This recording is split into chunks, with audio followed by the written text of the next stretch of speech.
আরও টাকা রোজগার করতে হবে। সেই লক্ষ্যে 6 লাখে ক্যামেরা হাতানোর ছক। প্রযোজক অসীমকে খুন সহকারী ক্যামেরাম্যান অসীমের। উত্তর 24 পরগনার সাতবেড়িয়ায় প্রযোজক অসীম কান্তি পালের খুনের ঘটনায় এমনই চাঞ্চল্যকর তথ্য তদন্তকারীদের হাতে এসেছে বলে পুলিশ সূত্রের খবর জেরায় দ্রুত অসীম সরকার কবুল করেছেন তিনি প্রায়ই ফেসবুকে অপরিচিত মহিলাদের ফ্রেন্ড রিকোয়েস্ট পাঠাতেন, ফিল্মে অভিনয়ের সুযোগ করে দেবেন বলে টোপ দিতেন। কিন্তু কিছুদিন পরেই মহিলারা আর পাত্তা দিতেন না, বুঝে যেতেন অসীমের পকেটের জোর নেই। সেই থেকে অসীমের একটাই লক্ষ্য, যে করে হোক প্রচুর টাকা রোজগার করতে হবে। পুলিশ সূত্রে খবর, এরই মধ্যে কয়েক মাস আগে তাঁর সঙ্গে আলাপ হয় অসীম কান্তি পালের। নজরে পড়ে তাঁর 6 লক্ষ টাকার ক্যামেরা।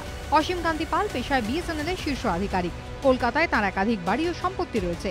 পরিবার সূত্রে খবর, তিনি খড়গপুর থেকে এমটেক করেন। কিন্তু ফটোগ্রাফি ছিল তাঁর শখ। এছাড়া বাংলা ফিল্ম জগতের সঙ্গেও যুক্ত ছিলেন। সেই সূত্রে গিয়েছিলেন সাতবেড়িয়া, আর সেখানেই খুন। অভিযোগ, বাংলাদেশি প্রযোজকের সঙ্গে দেখা করিয়ে দেওয়ার নাম করে অসীম কান্তি পালকে সাতবেড়িয়া নিয়ে গিয়েছিলেন অসীম সরকারই। নির্জন জায়গায় সুযোগ বুঝে প্রথমে তিনি অসীম কান্তি পালকে পেছন থেকে ছুরি মারেন। পড়ে গেলে এলোপাথাড়ি কুপিয়ে খুন করা হয়। তারপর 6 লাখি ক্যামেরা নিয়ে চম্পট দেন। খুনের পর পুলিশের হাত থেকে বাঁচতে গোগ্রাসে গোয়েন্দা গল্প পড়তে শুরু করেন অসীম। পাশাপাশি খুনের আগে থেকে দেখতেন থ্রিলারও। পুলিশ সূত্রে খবর, খুনের কয়েক মাস আগে থেকেই অন্যের নামে তোলা সিম কার্ড ব্যবহার করতে শুরু করেন অসীম সরকার। ব্যবহার করছিলেন একটি 7-8 বছরের পুরনো মোবাইল ফোনও, যার জেরে তাঁর হদিশ পেতে বেগ পেতে হয় পুলিশকে। শেষ রক্ষা অবশ্য হয়নি। মৃতের স্ত্রীকে জিজ্ঞাসাবাদ করতেই বেরিয়ে আসে সূত্র। অসীম কান্তি পালের সন্তোষপুরের ফ্ল্যাটে সিসিটিভি ফুটেজে অভিযুক্ত অসীম সরকারের ছবি পুলিশের হাতে আসার পর থেকেই ধাপে ধাপে খোলে রহস্যের জট।